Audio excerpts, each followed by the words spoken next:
ஓம் ஸ்ரீ வராகி தாயே போற்றி.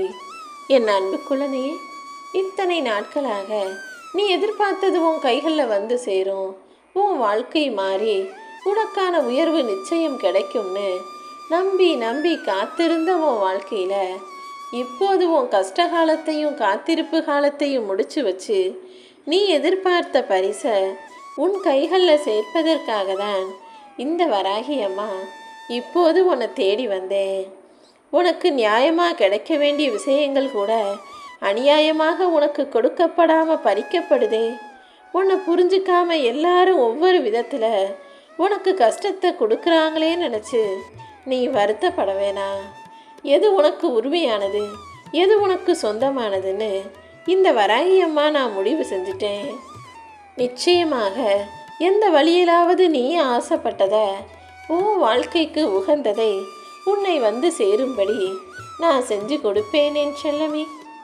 நீ இறைவனை நம்பலாம், இறைபக்தியோடு இருக்கலாம், ஆன்மீகத்தில் முழு மன நாட்டத்தையும் செலுத்தலாம்.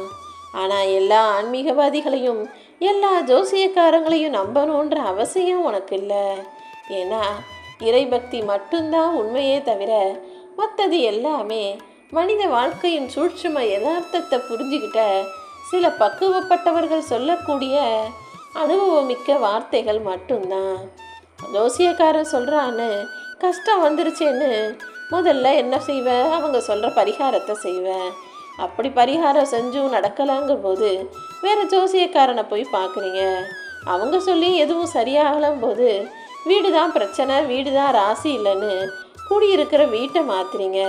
கடைசியில் கும்பிடக்கூடிய தெய்வத்தையே மாற்றிக்கிட்டு இன்னொரு தெய்வத்தை புதுசாக தேடி போகக்கூடிய மனிதர்களாகத்தான் இருக்கிறீங்களே தவிர கடைசி வரைக்கும் உங்களை நீங்கள் மாற்றிக்கணும்னு நினைக்க மாட்டீங்க. முதல்ல எல்லா பிரச்சனைகள்லையும் நீ இருந்திருக்க. ஏதோ ஒரு விதத்தில் எல்லா பிரச்சனைகளும் ஒன்றை சுற்றி நடந்திருக்கு. நீயும் அதுக்கு மூல காரணமாக இருந்திருக்கங்கிறது இன்னுமா உனக்கு புரியலை? ஒரு விஷயம் தப்பாக நடக்குது, சரியாக நடக்கவே மாட்டேங்குதுன்னா அதில் எல்லா சூழ்நிலைகளும் உனக்கு எதிராகவே வருது, உனக்கு தடங்களாகவே இருக்குன்னா ஏதோ ஒரு விதத்தில் நீ எங்கேயோ தப்பு செஞ்சிருக்கன்றதை யோசிச்சுக்கிட்டு அந்த தப்பை மனசார உணர்ந்து அதை மாற்றிக்கொள்ளக்கூடிய புத்திசாலி பிள்ளையாக இருக்கப்பார் என் செல்லமே.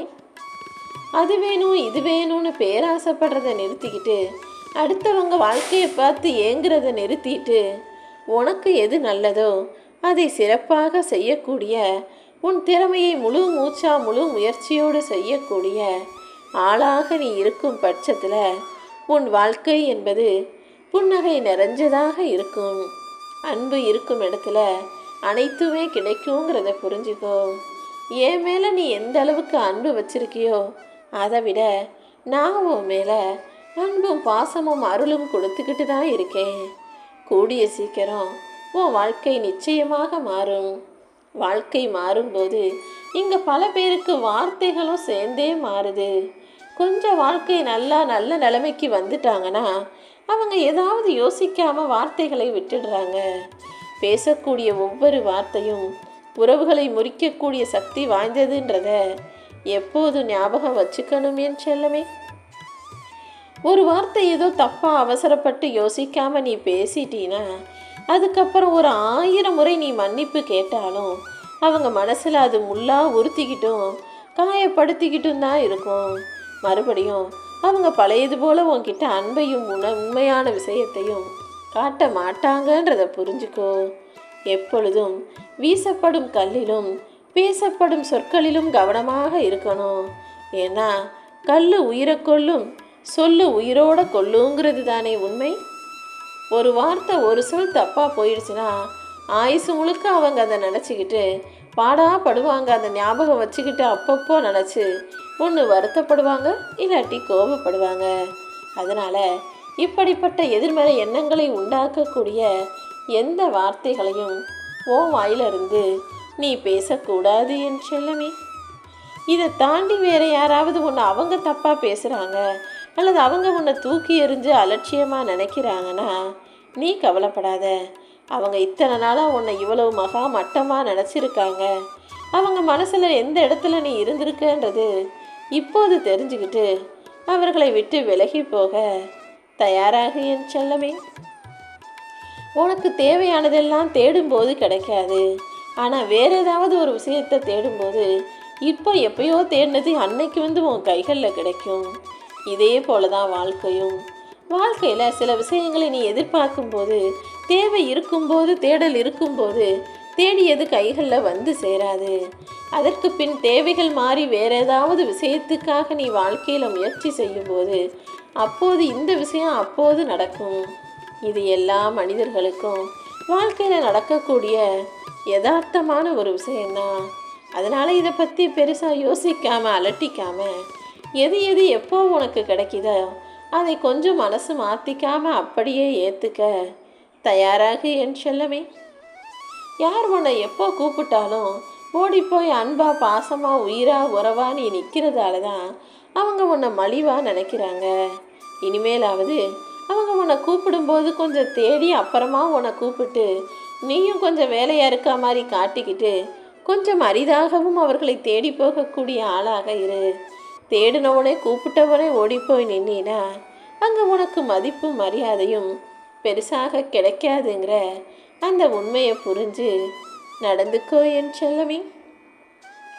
ஒரு மனிதன் மகிழ்ச்சியாக வாழ்கிறதுக்கு 1000 வழி இருக்குது.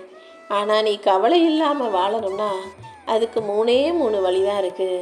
அதாவது கவலைவே படக்கூடாது அப்படின்னா வாழ்க்கையில் என்ன நடந்தாலும் அது ரொம்ப இயல்பாக எடுத்துக்கணும்.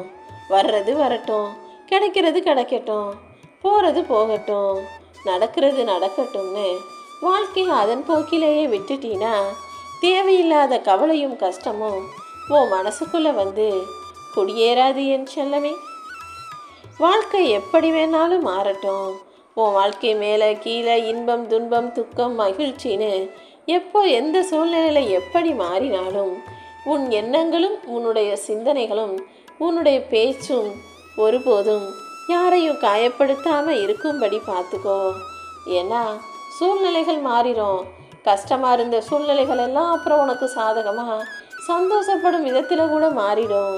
ஆனால் நீ பேசின வார்த்தைகளும் உன்னுடைய செயல்களும் மற்றவங்க மனசில் உயிரோடு இருக்கிற வரைக்கும், அவங்க காலம் இருக்கிற வரைக்கும் மாறாமல் இருக்குன்றதை புரிஞ்சுக்கோ. அதனால தான் பேசும் வார்த்தைகளில் எப்போதும் கவனமாக இருன்னு சொல்கிறேன்.